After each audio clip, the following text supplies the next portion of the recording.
quick little Joe Rogan clip. It doesn't matter. Oh my Um, God, we're live. Oh my God. That's crazy. That's crazy. Oh, wait, let me push the pod. Dude, yeah. I just opened up Spotify to push the pod. I'm off it. This is gonna go really well, isn't it? On time just for you, Bob. Oh, what happened to my AirPods? No. Dude, you are Here we literally go. a cheese man. You know what? I'm putting this They guy in the connect. doghouse. That's who's going in the They can. doghouse. They connected to my phone. Why?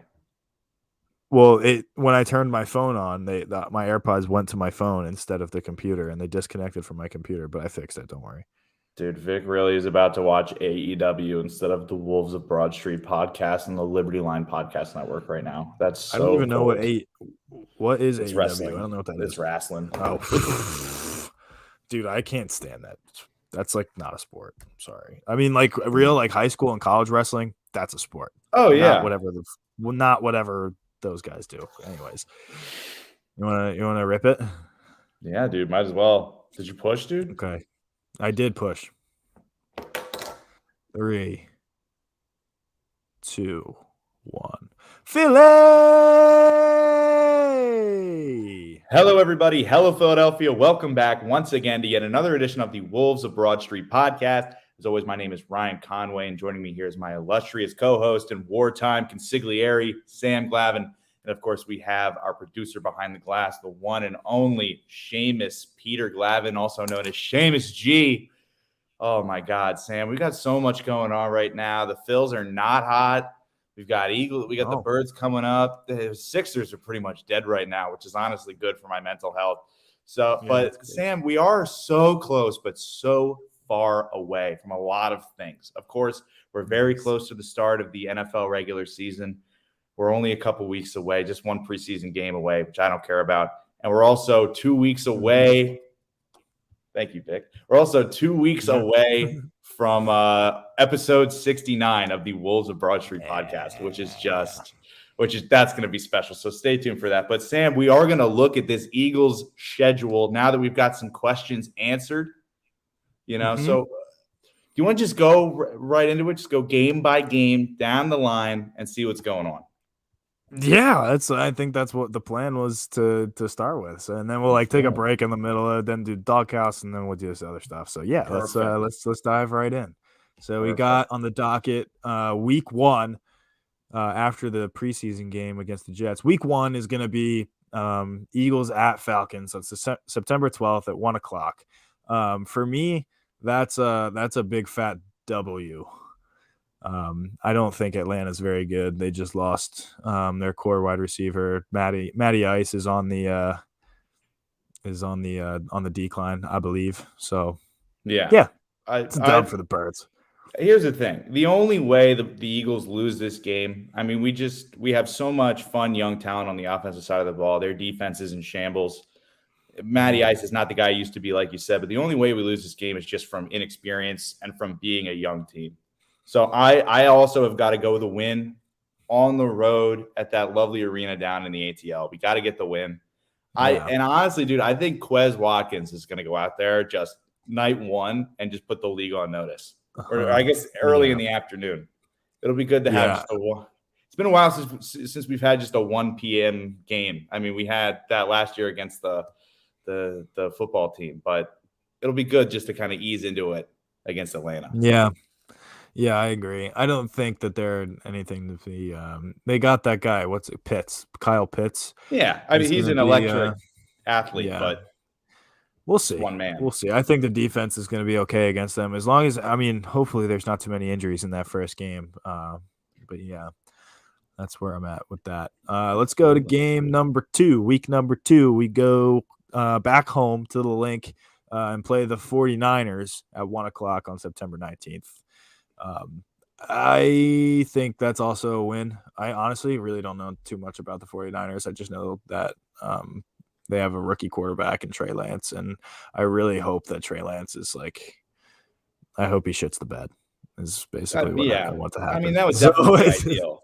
Because here's the thing, if Jimmy G is playing extended minutes and is playing the majority of the snaps, we have a chance. Oh, is he? I still think just the pure level of talent on that Niners team just 2 years removed from a Super Bowl appearance. Like, there's still a lot of those guys on the squad. So we definitely are going to have to pay attention to that. But I don't see us getting the win here. I really don't. I'm not a negative guy, but I do not see us getting the win here against the Niners at home. It'll be a hard fought game. Hopefully the crowd will be into it, but especially if Trey Lance comes out and does what we think Trey Lance can do, that's going to give this defense a lot more trouble. Have they named their starter yet? Do you know? Is it going to be Garoppolo or is it going to be? I don't believe they have. I think there's just going to be a point where they're going to have to play Trey Lance because he's just so much better than Jimmy Garoppolo. Even if he's not as polished a product, there is just a point that they're going to have to throw him out there. Just like Garoppolo is basically the Sam Bradford when, we went up and drafted Carson Wentz. It's like, okay, yeah, we have him and he's good. He's all right, I guess, but it's a good comparison. I like that a lot. Vic is chiming in here saying the 49ers defense is pretty good and then that their young core is good, like Deebo Samuel. That wasn't even the guy I was thinking of that was giving us a problem. I thought it was Brandon Ayuk who was he gave us a major problem last time we played them. I think we won that game though, right? Did we win that? We did, because they had Nick Mullins at quarterback. Oh, great. And now he's on our team. So now he's on our team. Yeah. But and of course they've got George Kittle and Brandon Ayuk is going to be a stud. I mean, there are some people out there. I'm not one of those people, but there's some people out there that are like, within this year or next year, we can be talking about him like a Devontae Adams type character in terms of, the league, and the hierarchy of wide receivers. Yeah. And Vic is making a great point. Current Eagles quarterback, third-string quarterback Nick Mullins was benched for C.J. Beathard against the Eagles. Yeah, that's bad. When C.J. Beathard is coming into the game for you. So I got to be fully honest with you. I totally read that name as Beat Hard. Is how I read it. But that's neither here nor there. I just thought that was kind of funny that my brain put those two words together. So, anyways, let's go to week number. So we're at 1-1 for you, and 2-0 for me. So I think they pulled out because honestly, the other thing that I didn't mention was that it's the home opener. I mean, that crowd is going to be rocking, and I think they'll bring the energy. Jalen Hurts will bring the intangibles, as we like to talk about all the time. So, I love the intangibles. He's in that mode. Yeah, he is. Okay, so this is crazy. So week 3, we go September 27th, and we're going to Dallas for an 8:15 game. Is that a Sunday night game or is that a Monday night game? I don't know. I got to look it up now. That's out. Oh my God. Irregardless, we're getting the win, Sam. And I'm going to tell you why. I don't know, man. Because the Dallas Cowboys are cheeks. Like, there's no question. Like, I told you this before. Like, we could be a 5-win team or a 6-win team, and all of our wins would come in the division. That's how bad this division is. And that's why, I mean, we'll see when we get later into the schedule. People are going to start thinking as we get deeper, like, oh, this sounds like a pretty easy back half of the schedule. And we're like, yeah, there's a reason for that. It's all NFC East teams. But we'll get to that in a little bit. But are you a little more skeptical about us beating Dallas on Sunday or Monday night, whichever night it is? Because we never sweep Dallas, like we always split with them no matter like how good we are. So I don't know. I think we lose to them at their place, and then I think we beat them in the last game of the season. And then maybe it just like doesn't even count. So like I don't know. We'll see. But I don't know. And I need a loss. I can't have the Eagles going 3-0 to start. That can't happen. That's fair. So That's fair. I have them losing to the Cowboys. So now I'm at 2-1 for the Birds, and you're at also 2-1, right? Is that yeah? So we're now even right now. Okay. Look, all right. Please.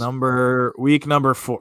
Yeah, week number 4 is Chiefs at home, 1:00. That's just straight up an L. Like, I don't know. That's just a loss, right? Like the only way we lose that game is if Patrick Mahomes gets hurt.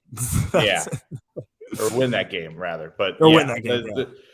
That's the only way that's going to happen. They just have so much talent, and who knows? Maybe all of our guys in the secondary will be healthy, and they'll be able to slow everybody down. But they just have so many weapons in so many different places. My favorite running back in the draft last year, Clyde Edwards-Helaire, is a stud. So he'll definitely be causing some issues, with the check downs. hopefully, I mean, that's the one thing too that makes this kind of hard. It's fun to go to game by game, but when you don't know the scheme, like when I'm familiar with the True. Jim Schwartz 3rd and 10, play the secondary at the 12, I kind of know how games are going to go when they get close. With these guys, with Jonathan Gannon and Sirianni and Steichen, I just don't know what they're going to be putting out there. So maybe they aren't going to be susceptible to the low checkdowns that Elair can really cut you, in half with. So I'm looking forward to seeing that. Obviously, this is something that it's a little more difficult without, the known quantity. But definitely a loss with this one. I don't care if you've got the coach of the year. More often than not, you're going to lose playing the Kansas City Chiefs. That's just the way it goes. Yeah, pretty much. I mean, Andy Reid will be welcomed back home, which is a whole other topic. And he's been having woohoo. He's been having. I think he's having a better career, obviously, with the Kansas City Chiefs. I mean, I would say so. Getting a win, being beloved. Yeah. I'm sure. I mean, why wouldn't they love him over there? Like he's crushing it for him. He's absolutely knocking it out of the park. So fuck the Chiefs. Yeah. So that's a loss. We're both at 2-2. I've got us going win loss to open up the year, and then we're going to go to Week 5 at the Carolina Panthers. How are you feeling playing Carolina? I mean, who are they going to have under center? Fucking Sam Darnold. Yeah, I don't know. Maybe they have the right scheme for him, but I don't see the Eagles losing that game. If I'm being totally honest, I don't see us losing that game either. Yeah, I don't know what their defense looks like. If I'm being honest, maybe if Vic is still in here and he can chime in, but I really don't think that their defense is anything special, and then their offensive weapons are lackluster as well, and they don't really know who's playing quarterback. I mean, I guess it's Darnold, but yeah, they're kind of like a bad football team. So here's the thing: they've got good pieces. That's their whole issue. They have good pieces, and they have an excellent head coach, former head coach of the Temple Owls, of course, Matt Rule. Oh, so that's right. They have those pieces working in their favor, but I just think, and the issue is, of course, Christian McCaffrey. How healthy is he going to be? So if I'm being honest, at Carolina, it's tough. I mean, I'm going to put win. I'm going to put down win. It's a win because the one thing that you have to do is stop Christian McCaffrey, and our defensive line and linebackers are phenomenal. So, and I would say, because honestly, I did a complete 180 in terms of our linebacking core, because I've seen them play even the preseason games and stuff. They're wrapping everybody up. Like Sean Bradley looks great. TJ Edwards looks really good too, and Alex Singleton is picking up right where he left off last season too. Dude, so that's our guy right there. I don't even care about the thing is his hair is less greasy these days. Yeah, he's just a less greasy guy. So he's picked himself up. He's actually comfortable in Philadelphia now that he knows that we aren't going to cut him. So he's actually unpacked. He actually unpacked his toiletries and he's washing his hair more frequently. Is what I think is going on, because he knows that he's the guy. The quarterback of the defense, as we love to say on the Wolves of Broad Street podcast. Here, of course, on the Liberty Line Podcast Network. But Sam, you got a win at Carolina Week 5? I do have a win. I was going to chime in a little more about Alex Singleton. I think I did hear an interview with him, just like a little snippet coming off of WIP. I didn't listen to the whole show because I hate that show.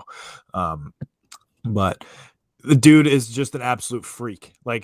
He's just a freak of a person. Not on the football field. He's obviously very freaky. He's very, very good. But he's such a fucking weirdo. He's a psychopath, basically. He is. And he is. I mean, he's Canadian. I didn't even know that, but sure. Yeah, I didn't even know that. But he's just he's a psycho. I mean, you guess you kind of have to be a little bit of a psycho to be a linebacker in the NFL. Right. So yeah, so I'm very happy with our defense, and I think the defensive line is so deep and so experienced. I think they're going to plug all those holes for Christian McCaffrey not to run through. So yeah, I think it's a win because all you got to do is shut down McCaffrey and you're good to go. Yeah, exactly. That's the key, and we finally have the guys that can do it, and that makes me happy. Or at least so we think. At least we'll see. There's always the element of we'll see. But, of course, we head into Week 6. We're playing the Tampa Bay Buccaneers, who have retained like you said pre-show, and I totally forgot about this too. I mean, I already had us with a loss, but they've retained all 22 starters from their Super Bowl It's just absurd. One of them might have even banged Steph Curry's mom. So that's interesting as well. I saw that. I did see that. No, that's like actually crazy that they retained all 22 of their starters on the offense and on the defense. So that's straight up a loss. And so I did the math. That's I believe a Sunday night game, and then I think the Eagles Cowboys one is a Thursday night game. Right, because we play the Niners, which is gonna suck. Oh, yes. You know what? I'm changing that to a loss. No, you can't. We can't go back. I'm changing that to a loss. No, dude, I'm sorry. A short week on the road in Dallas. I didn't realize it was a short week. That's a loss. Yeah, it is. That's a loss. Okay. Never mind. That's fine. Now we're in agreement in that game. Okay. Yeah. That's dude. Cool. Holy shit! New information was brought forth. Yeah. Sorry, I didn't get that in time. But can't have a surprise witness like that. You can't spring it on me. This isn't. I know. SVU. Okay, we have rules here. Anyways, the Eagles play the Bucs on Sunday night on the 14th of October. And they're gonna get their asses handed to them on a silver platter because Tom Brady and Gronkowski and that defense that literally flies around the entire field like they're psychopaths. That's brutal. Yeah. Yeah, big time. Big time L. Mm-hmm. And that's okay. There's no shame in losing. I would like to see a win. Obviously, Super Bowl champs. Obviously, this team is going to at least, based off of the coaching staff, I don't see any reason why these guys wouldn't go out there and give it their all. You want to give the champs your best shot, but I don't know. I just don't think we as a squad are there yet or mature enough yet to kind of hang from head coach all the way down through the roster. I don't think anybody's mature enough yet to battle like that with a fully healthy Super Bowl champion. Negative Ghost Rider. That's an L for me. We'll go next to we're going away to Las Vegas, and that's a 4:00 game, the first 4:00 game of the season. America's game of the week, maybe. Who knows? But possibly. I don't know how to feel about this game. So I don't know if you were able to tell, Ryan, but I didn't make my list ahead of time. I've just kind of been going as we go live reactions. Same here. I just had to get the list written out so I could write it so I didn't forget my final tally at the end. Oh yeah, I see. I forgot to do that as well. So I think so. I'm thinking hard about this Raiders game, and I don't know. Is Derek Carr still a Yeah, Derek Carr is still a quarterback, and they have Ruggs, and they have what's his face? Amari Cooper. Nope, not Amari Cooper. No. Nope. Who am I thinking of? Cooper plays for Dallas. Who the hell am I thinking of? They have Ruggs. They don't have. They have Josh. Is it just Ruggs? Oh, Josh Jacobs running game. But really, I'm not even taking. Yeah. They've also got Darren Waller at tight end. So they've got the offensive weapons, but at least in my opinion, the offensive line's a little sketchy, and we have one of the best defensive lines in the league still. Honestly, what I'm doing is I'm not even concerned about anybody's run game other than the Giants. But they don't have a very good line either. So I'm not concerned about the Raiders run game either. I'm just saying we're gonna be hitting the shit out of Derek Carr all night. So I'm comfortable with calling that a win then. Me too. I would say me as well. I'll go with the win because I also don't know what their defense looks like. I don't think that they're very good either. It's a hodgepodge of pieces without any actual quality there. And is Gruden? I don't know if Gruden is actually a good coach. So he's a great coach. I would go to bat for John Gruden. And he won a Super Bowl. You can't win a Super Bowl and be a bad coach all the time. That's true. You can be bad in a situation, but you can't be bad unless you're Doug Peterson. Anyway, Doug Peterson is not a bad coach. He was a little bitch punting against the Bengals, but he's not a bad coach. Okay, so that's a win. That's a win for me against the Raiders. Then we move on to Oh my gosh. Wait, is that no, it's not. Never mind. We're at the Lions, so 2 road games in a row in Detroit. Yeah, I think that's a win.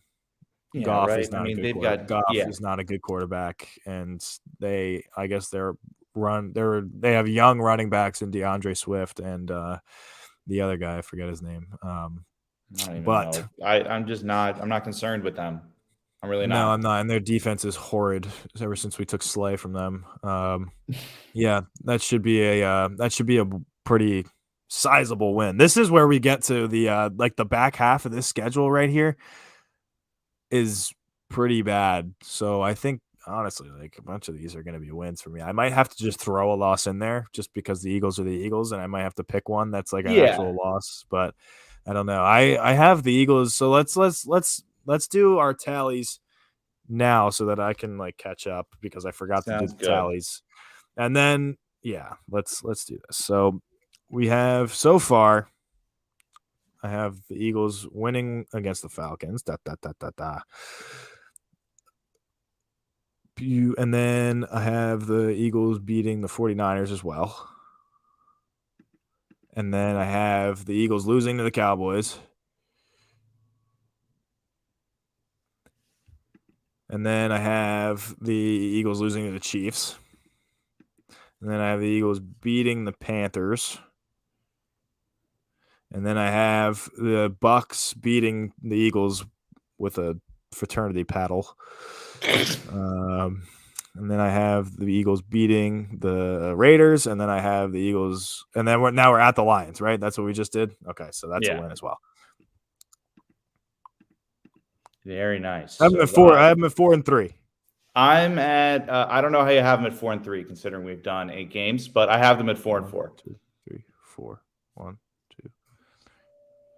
I don't know. Yeah, I mean we did 8 weeks. Okay.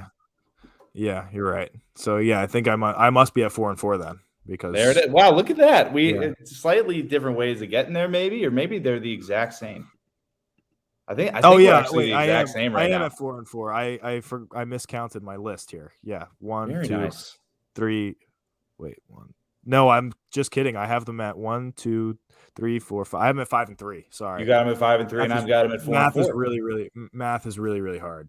This is not just a disclaimer for everybody. This is not a numbers show. We don't really use stats unless they fit our narrative, and even so, they're low level, very low level. So forgive our struggles with math and addition. Yeah, math is really hard. But with that said, Sam, stay tuned, folks, for the back half of the schedule.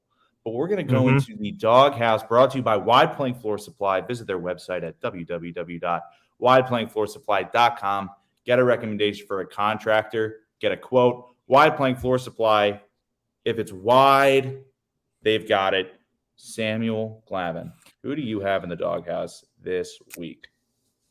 I have here we go. I have one Drew Smith in the Doghouse. So it's come to light that and Drew Smith is of the Liberty Line Network and our boss. Of course. So I have Drew in the Doghouse because it's come to light that a couple more athletes have come and joined the TLL athlete brand.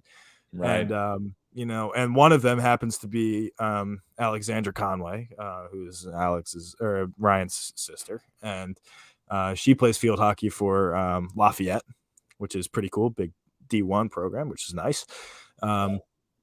Yeah, and you clearly didn't get those genes, did you, Ryan? So that's all right. We can compare time spent on the field of play in an NCAA event. We can compare. We can. All right. We can. All right. Well, anyways, it's come to light that we want to get into it. Alex Conway got a sizable package, dude. One, and I don't know if I should disclose the amount of which I wouldn't. I wouldn't. Well, I'm not going to, but it was hefty. So she got a hefty package from the Liberty Line. And when the first athlete of the Liberty Line, joined and was like officially, I signed my contract for the Liberty Line athlete program, I got nothing. So yeah, dude, you got jack squat. I got shit. Drew in the doghouse, buddy. Get in the doghouse, buddy. And for my doghouse, Sam, it's the weirdest story I've ever heard in my life. And so I'll just read the tweet that I saw. This from Fox 29 Philly. This was sent. Oh my God, you're going to do it.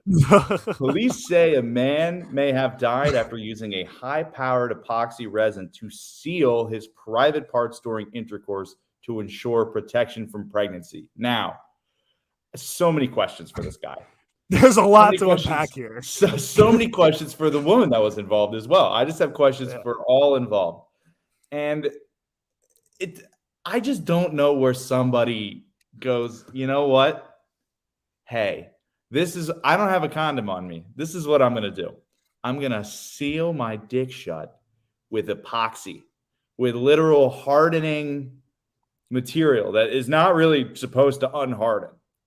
I just don't know how somebody does it. And then his partner, the woman with which he was engaging in, this consensual, adult, activity, she was like, fuck yeah, dial it up. And this is it. Leo right here. Great ad program for Flex Seal. Where's Phil Swift?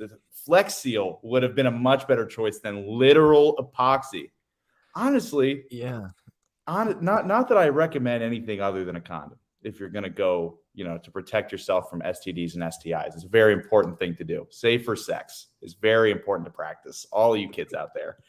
But epoxy is not the move. Sealing it shut permanently is not the move. And really that's that. And he died. So it's tough that he's going in the doghouse posthumously. So this might be our first posthumous doghouse. But yeah, get in the doghouse, man. You fucking idiot. Ryan, you know where you can buy epoxy? Where? From Wide Plank Floor Supply. This has been the doghouse from Wide Plank Floor Supply. You can get all of your wide planks and epoxy needs from Wide Plank Floor Supply. So visit the store and go to the showroom and maybe buy some wide planks or some epoxy if you need some. Yeah. So where is the if you're looking to get lucky this weekend, don't forget to stop by Wide Plank Floor Supply and pick up your penile epoxy. All right, that's been the doghouse. All right, so we are going back to the schedule here for the Philadelphia Eagles, and I'm currently at 5-3. The Birds with a winning record, and Ryan has them at an even 500 at 4-4. This is like I don't know how to feel about this because usually we're pretty like online. I mean, I guess we're only one off, but we'll have our spats. Seamus G will have his trap games here and there. Oh yeah, I haven't seen any trap games yet. Let's see. There are some trap games. Pretty much the entire back half of the schedule is a trap game. Yes, and it opens up Week 9 at the LA Chargers in their new stadium with what I'm going to assume it's going to be full of Eagles fans, which is definitely going to help us. Yeah. Oh, it's not? It's home. Oh shit, it's not. I mistyped that in my little list. So even better, it will be full of Eagles fans.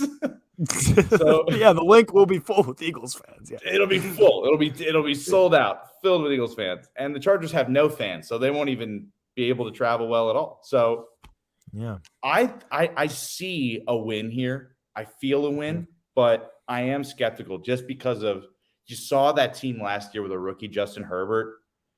Like he was good.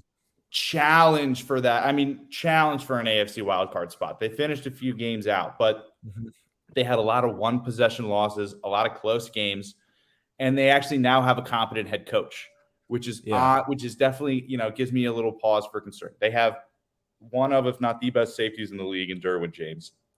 And we've got super, underexperienced guys in our wide receiving core and under center. So it is going to be a battle.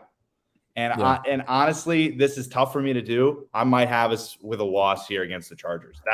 That just says more to me about how good the Chargers are than me saying the Eagles are bad. Because I just really like the Chargers.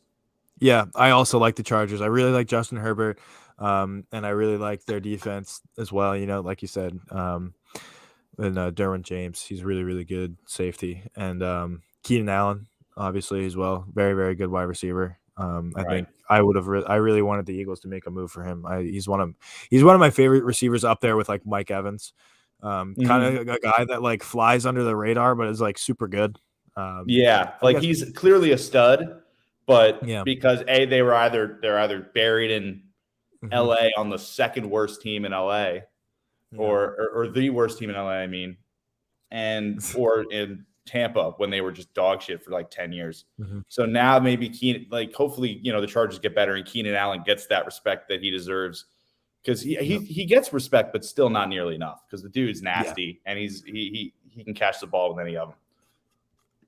Yep. So I think that's a loss for me, unfortunately. Yeah, that'll Because happen, I man. do really like the Chargers, and they are like the West Coast Eagles. It's In many ways. In many yeah, in ways. many ways. So I guess Yeah. we move on here to the Denver Broncos, and that is at Mile High Stadium at 4:25 p.m. On November 14th. That's got to be a win, right? I mean, I know we're going to the Mile High Stadium, and that's a tough place to play, but the Broncos are pretty bad. I mean, I think they just named who did they named their starter today? Teddy I saw Bridgewater. on yes, Bridgewater. And I he's wasn't sure. good. And they've got He's like okay. KJ Hamler is looking good in Yeah. preseason. And But Jerry Judy. But yeah, I don't think their coaching staff is very good, right? Like they're pretty bad. they're all right. Yeah. There's so many holes on that team, so many issues. Like they have maybe an equally talented young wide receiving core. They have Cortland Sutton, they have Jerry Judy, and they have who do we just say? KJ Hamler. KJ Hamler. So Yeah. they do. So that'll be fun to see.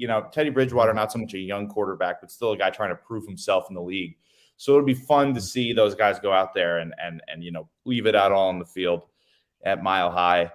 And I've got to win there as well, just because I think we're just a more cohesive unit, and I think being able to disrupt a quarterback that's new to the scheme with the kind of defensive line that we have is really going to be helpful.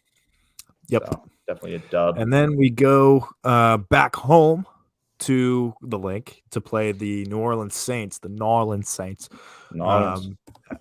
1:00 on November 21st. And that is a big fat loss for me. Yep. Their defense is stellar. I think, and I've been a big Jameis Winston hater for a long time. I didn't think he was that good.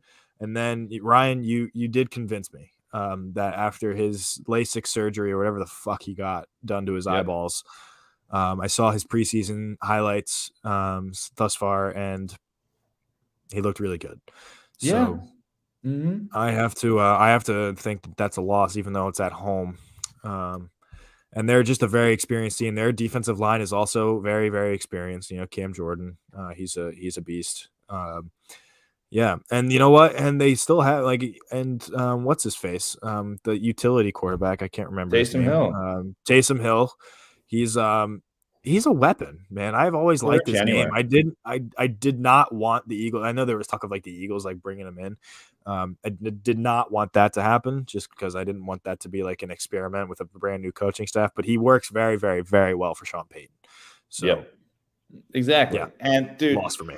You're seeing his preseason tape. So many. Have you noticed on the Twitter timeline, so many people are saying, "Oh, dude, maybe that LASIK fixed Jameis's game." What did Ryan say 2 years ago? Yeah, you did. You said it. You did. Literally, as soon as it was announced that Jameis Winston would be getting LASIK surgery after a season where he had 30 touchdowns, he led the league in touchdowns. Sure, he led the league in interceptions with another 30. That's because he was literally throwing the ball to blobs that were a slightly the same color shirt as him. Like that's basically what he was doing, and he made the NFL and won a Heisman. So, and everyone's like, "Oh, I'm having this thought just now," and I'm like, "How?" When you're right, you're right, right? And I'm giving you all the credit in the world. It's a good call by you, and I'm now on board with the Saints and Jameis Winston. I don't know how well they're going to do in their division, but we will see. We move on to the next week. The Eagles play the Giants in the Meadowlands. We are at 1:00, November 28th. Why does it say? Do you have this on Google? No, I just made my own little thing. Wait, what the hell? Anyways, it says November 28th, 21. What is that? I wonder what that means. 28th, 21, maybe 2021. Maybe. Yeah. That's probably what it is. Yeah, you know what? That is what that is because none of the other ones have that. Anyways. Yeah, that's a big fat win for me. The Giants stink. Their offensive line is like one of the worst in the NFL. And I don't think Saquon Barkley will be healthy by that point because he just gets hurt all the time. Yeah. Hopefully that's not true because I obviously don't want anybody to get hurt. But no, absolutely. And I don't think that their wide receiver core and Daniel Jones stinks. I'm so sick and tired of Giants fans being like, "Oh, Daniel Jones, like he's actually like a good quarterback. Like he's our guy." Daniel Jones stinks. He's not good. Here's how much Daniel Jones stinks. I would rather have Carson Wentz, number 11, than Daniel Jones. Okay, well, I don't know if that's that big of a statement. Carson's he's not bad. But I mean, I'm with you. Like Daniel Jones is not good. They've got some solid receivers. Yeah, that's their whole thing. Galladay? Didn't they get Kenny Galladay? And they got what's his face? They got Kadarius Toney in the draft, who they overdrafted Tate as well. Yeah, and Darius Slayton. They've got some guys. They've got some guys for sure. But they don't have a guy that can get on the football, and we've got guys that are going to light him up before he can even release the ball. Because their offensive line is terrible. Like, awful. Makes me happy to see Daniel Jones fail. Yeah. Dude, they're so bad. Yeah. They're so bad. So, yeah, that's easily a win. It's easily a win. And we'll take it right into the next week, back at MetLife Stadium to play the Jets. Yeah. I do think that's funny. We're just going back to back, just up the Garden State Parkway of the Turnpike. So just to stay there. Do practice there. Why not? Right? I mean, just save a little save time. Some gas. Save the trees, Dude, it's all about the trees. That's what we do it for, man. We do it for the trees. That's what this podcast is about, Yeah. And dude, I mean, I guess this would be the Shames G trap game. You're playing the Jets. Oh, yes. That would blow it's right before the bye week. We have a super late bye week. It's the week 14 bye week, which is just that's pretty dog shit. So hopefully, but if there was a time for us to falter and lose to a rookie quarterback, it would be this game against the Jets. But it is the Jets, so that will be a win. It's the Jets. It's got to be a win. Jets. I mean, yeah. And who knows what Zach Wilson will look like by this point in the season? We might change our minds, and he might be their guy, and he might be really, really fucking good. Yeah. So who knows? But yeah, I mean, if it's the Jets, I mean, I have to put a win down in the win column here, like a little tally mark in the win column. So absolutely, Jets. And their defense and then that takes abysmal. us to the bye. To the bye, that's going to be nice. Yeah. Week with no Eagles football. Great. Most years I'm not looking forward to the bye week. This year I've at least got it in the back of my mind. Like if I ever need to, remember there's light at the end of the tunnel. Bye week is week 14. Okay. So now that we're at the bye week, right? Let's go through and do another win tally or record tally. So I've got 1, 2, 3, 4, 5, 6, 7, 8 wins. So that would mean 1, 2, 3, 4, 6. I have them at 8-6 at the bye. I've got them at Jesus Christ. Do I really have them at 7-1, 2, 3, 4, 5, 6, 7 wins and 6 losses. 7-6. Yeah, I have. Wow. All right. Wow. That's, my math is right. That's just overly optimistic, Ryan. Jesus. I'm in the same boat too. Let me do a double check. 1, 2, 3, 4, 5, 6, 7, 8. Yes, I have them at 8-5. Jesus Christ, man. And then we hit the bye week. Yeah. And then we move into week 15. We welcome the Washington football team. Hopefully this is their last year as the Washington football team. Yeah. And that's a team that I think can win the division. Yes. That's really, like, if it's not going to be us, might as well be them. They're really good. They've got what the hell is this? Terry McLaurin. They signed Curtis Samuel from the Panthers, who was getting kind of buried behind Robbie Anderson last year. He was on my fantasy team, so I was definitely a big fan of his. It's going to suck to see him in a football team uniform because he's going to be really good. And they've got Heineke, who's their core, and they've got Ryan Fitzpatrick. And Fitzpatrick owns he owns us. He does, unfortunately. He owns us. That's a loss for me, dude. And especially the Eagles are notorious for playing poorly after the bye week as well. So I have them losing at home to the football team, unfortunately. Yeah, and their defense is just just very, very, very good. Defensive line is sick. They got good secondary. I don't think that our very young offense is going to do very well against that defense. So I have them losing that one at home. Yeah, I've got them with the loss as well. Just because coming out of the bye, dude, it's so funny that you say that because there was a point when Andy Reid was head coach, he had never lost out of the bye week as Eagles head coach until his final year here. When he lost coming out of the bye week, that's when everyone was like, "Oh shit, like it's over." That's when I knew that he was gone. Was he lost out of the bye week and we had never, and since then. We have played like dog shit coming out of the bye week, so absolutely a loss. I think there's a chance this team's gonna be banged up, and there's not nearly enough disappointment on my list right now. So a home loss to the Washington football team is definitely good enough disappointment there. So I'll definitely throw the L down. Yep. And then they go to the day after Christmas, and they are back home again against the Giants. That's a 1:00 game, and that's another win, just for all the reasons that we stated before, and even more so because they're at home. So I think that's pretty much it. Yeah, the New York Giants just suck. They're just bad. That's they're a win. That's a win. Yeah. And then they go. It's just division games to close it out. So so they go to Washington. And that's in the year of 2022, my college graduation year, which is kind of scary. And they are at Washington. I actually have this one as a win because I think they'll figure their shit out after they lose to them and then go to their place and beat them because they're trying to hopefully win the division, So I have that as a win. I've got it as a win as well. I think that, here's the thing. Granted, with the tally that I've got right now, we would be in contention, I would assume, for the division. But I also think that they might have the division wrapped up by week 16, and we'll just kind of be able to go get a nice courtesy win. Definitely a win against the Washington football team, and of course, week 18, I guess this year, the 17th game because we have 17 now, which just fucks everything up. We welcome the Cowboys to Lincoln Financial Field. Holy moly, this is a big game. We would think, right? I mean, even if it's just for bragging rights, like this could be what it comes down to. Just for pole position in the division. I'm sure this game will mean something, maybe not a division. And I've got us winning that one.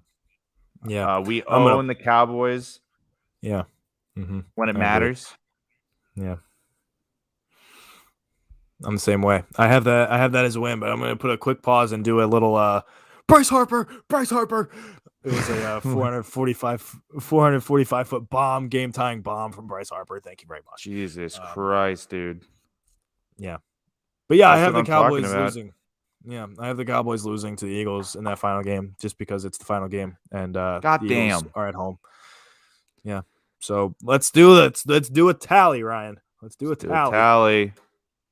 1, 2, 3, 4, 5, 6, 7, 8. I do not. I don't have them at 11 wins, do I? I think I do. Why do I have them at 11 wins, Ryan? I've got them at 10. Jesus Christ, dude. What is wrong with us? Dude, we're diseased. We literally can't analyze this clearly. We just spent 45 minutes doing this. And if you've stuck around, know this was a complete waste of your time. Probably. We're diseased. We're diseased individuals. We have no clue We know football. I swear to God, we do. But when it comes to, I get 10. I've got him at 10-7. I've got him at 10-7. I have him at 11-6, dude. That's crazy. Jesus Christ, dude. I never thought. I always thought, for some reason. So like, it's so weird because when I go through it game by game, right? Like, I have them at 11-6, but in my head, I have them as a 9-8 team. You know? Right. I don't know. I don't know why my brain just fully like changed, and I hate myself. I hate it. So maybe I do think that they're an 11-6 team subconsciously, and I just want to say that they're 9-8 because it just sounds like the right thing. I mean, I don't think our picks are I don't think we've made bad picks. The arguable losses could be Lions on the second half of a road trip. Yeah. The Seamus G trap game, maybe the Jets. Like, I don't know. Yeah, maybe. Dude, like, we've never lost to the Jets. Like, if the Eagles really want to put a dagger in our hearts, this would be the year to, to go ahead and lose to the Jets. Mm-hmm. Jesus Christ. I can't believe we did that. Well, now that we're done with that, I mean, do you have anything else on the Birds? So any standout? On the Birds, I'm not watching the next preseason game. You shouldn't either. Just get ready for September. Is it 10th, 12th? Whenever game 1 is, the 12th, September 12th. Be there. Not in Atlanta, just be in front of your TV, or go to Atlanta if you want. But be in front of your TV and be ready to watch some Eagles football. Good or bad, because I guarantee you, game 1, I'm going to wake up. Week 1, I'm going to wake up and be so excited. And it's going to be ruined in 15 minutes, but I'm still going to have that childlike wonder like it's Christmas morning before a grueling 4 months of the season. But that's all I really have to say about the Birds right now. Yep, me too. Go Birds. Mm-hmm. That's it. Go Birds, baby. Yeah. Oh, Ryan, now we have to end the episode on a somber note because we got to talk about the Phillies. Yeah. Not great, dude. I'm not going to lie. What happened, man? What happened? I don't know. We were doing so good. And then it was what are we do? It's like, why is it so hard for us to string together wins and to stay consistently in first place? We had a game on the Braves. We had a half a game. Then it was tied. Now we're 4.5 to 5 games back from the Braves in the first place in the NL East. Like, that's a joke. After an 8-game win streak to overtake the Mets. And Drew was always talking about the Braves' schedule sucks. And it does. Yeah, and our schedule is easier, which it is. But when are people going to learn? When are people going to learn that the schedule has nothing to do with the Phillies? The Phillies don't care who they're playing. They're going to go out and suck regardless most of the time. They refuse. They absolutely refuse to do anything better than 500. If there are a few games of over 500, they're going to lose some games to get back down. They go under, then they're going to go on a tear. That's just how this team is. They're afraid of being anything other than 500, it feels like. That was said beautifully, Ryan. Thank you. I'm so proud of you, man. You're officially. I've come such a long way, dude. Yeah. I've come such a long way from when we started the pod in terms of my caring about baseball. Dude, when we started the pod, I was like, fuck, I'm gonna talk about baseball with this asshole. I was the same way with the Sixers. I still am the same way with the Sixers. I know. You've grown more than I have in many ways. So it's I'm not there yet with the Sixers. It's basketball. Basketball is really tough for me to watch, man. I don't know. Anyways, the Phillies are just, like you said, they're a 500 team, man. That's what they are. Maybe like that way, if the Braves somehow fall off a cliff and the Mets keep doing what they're doing, because the Mets are the Mets and the Mets are always going to be the Mets. So maybe if the Braves fall off a cliff and we can maybe it's very likely that this division can be won by a 500 ball club, which is absurd, and I don't know if it's ever been done before. It probably has. Baseball's been around for a while. Yeah. Right. But yeah, so it's just so frustrating because I thought that we got better after the trade deadline. The things were clicking. Ian Kennedy was coming in, closing games. Kyle Gibson, it was the starter that we needed. Aaron Nola has been up and down. But when we needed Aaron Nola, he's been there. I mean, he's had like a few bad games. Dude, we haven't. Let's talk. Do you want to talk about that game? Which one? That game. Aaron Nola goes 9 innings. Yes. Perfect game. Taryn Hatcher ruins it. Yes. Dude. Because it's been, when was that? Was that on Monday? That or was, this weekend? yes. I think it might have been the weekend. I'm not sure. Maybe Sunday night. But, dude, it's just like Aaron Nola throws a gem. It was 6 perfect innings, right? It was 6 perfect innings, and then, yeah. He still throws like a no-hitter deep into a little, maybe later in the inning, but he just gets screwed. And then what does he do? We battle back. It's bottom of the 9th or top of the 9th, and he gives up and they a lose. 2-run shot. Yeah. And then we lose after 100 pitches. And Joe was I'm just in a tough spot. Yeah, he was just I'm in a not tough putting that spot. on Aaron Nola, dude. That's on the lineup. Oh, no. It's straight up on the lineup. Like, you have to put up more runs when your starter goes 9 innings. Like, you just simply have to. Like, that's totally on the hitters. It's not on the pitcher. All you can ask of a pitcher is to go 7+ at this point in baseball's life, Yeah. 7+ innings is all you can ask for out of a pitcher. And if he goes after that, great. You got to put up some runs so you can get that. Put some runs. And it's not like when he gave up that home run, it was like, oh fuck, they've scored 5 runs. They scored a total of 3 runs on Aaron Nola all night, and 2 of them came with 2 outs left in the top of the 9th or bottom of the 9th, or whenever the fuck it was. He was literally 1 strike away, 1 out away from ending the game. And it's funny because brutal. Last episode you and I talked about, or really you brought it up, how he so struggled to get 1, 2, 3 innings, and then obviously he's getting 1, 2, 3 innings every inning. and then in the final inning, so 1, 2 outs, 3, 2 strikes, nuke.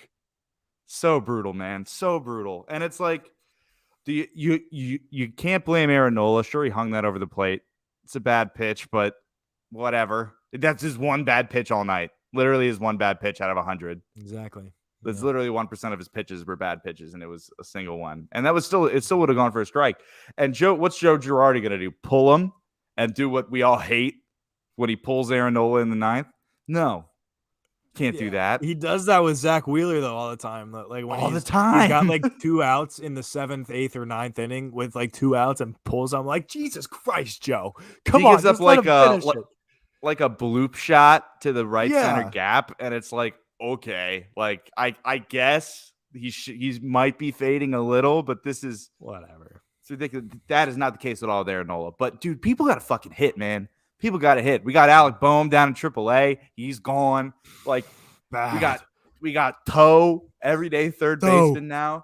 Dude, just shit is. We've got Reese coming back. Girardi puts him in the 9th inning last night, the pinch hit. If you're healthy enough to pinch hit, play the fucking game. You play first base, you chode. Dude, his first game back, though, he did hit 2 bombs. Like he did, but then what's this? What's this? Oh, I can't. And I'm not blaming him. I'm not blaming him for being out. It's not a Reese thing. It's because if it was Reese's decision, then he would be playing. He'd be out there. Game, but. Oh yeah, dude, no question. But you can't throw him out there in the 9th inning. Just be like, all right, go out there, try and hit and jog. Like, the least defensively strenuous position in baseball. Just put him out there. First base. I wish I was a first baseman, dude. If it's first base and left field are like my dream positions. I played left field in high school. Dude, I would love to play some left field. Left field is the best, dude. It's the shortest throw to home from the outfield, and it's like, oh my god, it's fantastic. You just stand out there, you catch pop flies. You have to chase the occasional one down the line, but all the ones in the gap, center fielder is gonna get them. It is funny how there is a point in a baseball play where everything breaks down, and it might as well be a little league game, where it's like bouncing around off the wall in the outfield, and they're all like running, trying to get it. And then they throw it to the second baseman who can't handle it. And then they throw it to the third baseman who can't handle it. And then they like, sometimes I look at this and I go, you guys are professional athletes. Like, you guys are paid to throw and catch this ball to each other. And like, you can't even do it. Like, I understand there's so much more to it. I understand that, but it's just so funny. I just see like, oh, here's a throw, just kind of a lob to the second baseman. And then it's on the hop and he boots it. And it's like, oh my god, these are professionals. Speaking of Little League, the Little League World Series is going on right now, and I would love to give a shout out to those kids. Shout out to the team from Upper Providence, a a team from southeastern Pennsylvania made it, and they're representing Pennsylvania. And I don't know how well they did, and when they actually, I think they there, got clapped. Did they get clapped on Friday? It's It double elimination, though, right? Yeah. All right, so I don't think know. You're guaranteed. I think you're that. guaranteed. I think you're guaranteed 3 games though if you go. Okay. Well, in the one game that I saw was at a bar on Friday, and they got clapped by Oregon. It was like 8-1 in the third inning, and I was like, that sucks. Oh, but Oaks, baby. Yeah. Shout out Oaks. Yeah, Oaks. Pretty cool. Shout out Oaks. But dude, you know this kid from like South Dakota, this Gavin Weir kid? Dude, he just threw his 4th no-hitter of the summer. A lefty. He's a miniature Chris Sale. He throws exactly like Chris Sale does. He does. I saw that. He's got a wicked slider. The Pitching Ninja one. How cool is it if you're that kid and you get featured on Pitching Ninja and you're getting compared to Chris Sale? Dude, if you're throwing 4 no-hitters in a summer, 2 of them in the little, because he threw one today, right? Mm-hmm. Because I saw that and I was like, why is this thing from a few days ago popping up about this kid throwing a no-hitter? I'm like, oh, is this heaven? No, it's Williamsport. Did you watch that movie yet, dude? You have to. I haven't watched it yet. I've been watching Eastbound and Down. All right, let me. What? I can't watch Eastbound and Down. I don't. Whatever. I've been watching. I got a TV in my bedroom now for the first time ever. It's fucking sick, dude. Oh, that's pretty cool. I've never had that in my life. Dude, it's first time. It's great. Is it a game changer? It's a game changer. I'm like in bed and I was like, let me throw on the telly. Yeah, right. You got your like 5th comment on that sweater today. It is a pretty dope sweatshirt. I guess I haven't worn it maybe for the pod. Yeah, I don't think you have worn it for a Wolves episode. Oh yeah, definitely. At least not since the season ended, because why would I wear anything Eagles like the last or the 4 months when you would wear something, warm. I was so ashamed of the Eagles after they after the season. I had to put everything in a drawer. Same thing with the Sixers when they got eliminated. I had a flag up on the wall. I left that on the floor for like a month afterwards. I was so upset. I know you even had that you because that was covering the Ireland flag, and you just let the Ireland flag just fly high. It's still there. It's still there. Like I'm not fucking with it. I'm like, hey, like Sixers had to come down. I'm not gonna put something else up. Like it's not worth it. Give Ireland back to the Irish. I do agree with that. Yeah, that's cool. Mm-hmm. Absolutely. Putting Great Britain in the doghouse, actually. Thank you, Ryan. You're welcome. Solidarity, brother. Thanks, dude. Oh man. Is there anything else we want to talk about? I mean, real quick, we just got to give Ranger Suarez his due. Yes. Oh yeah. I can't believe we forgot to. Yeah, Ranger Suarez has been phenomenal. He's been a very bright spot in these dark times right now. Put him in anywhere. And Bryce Harper's been really good too, man. Bryce Harper. It's at the park home run. So good. That was cool shit. All right. Yeah. You're gonna fucking hit him with the fucking send off, dude. Great episode. Yeah, that's my job. Yeah. So thank you very much, everybody, for listening. This has been the Wolves of Broad Street podcast. My name's Sam Glavin, and joining me today was Ryan Conway. Follow him at Ryan Conway 76. Follow me at Sam Glavin 06. Big shout out to the Liberty Line Podcast Network. Follow them on at Liberty Line PHL. Check out the libertyline.com. Buy a shirt. And follow Wolves of Broad Street at Wolves of Broad ST on TikTok and on YouTube and on Instagram and on Twitter. All of that stuff. It's all the same handle, which is pretty cool. So, definitely subscribe on YouTube. Follow on TikTok. Seamus G has been freaking crushing it with the content recently. Dude, I don't even want to talk about it. It's sick. It's so good. Seamus G, speaking of, close us down, buddy.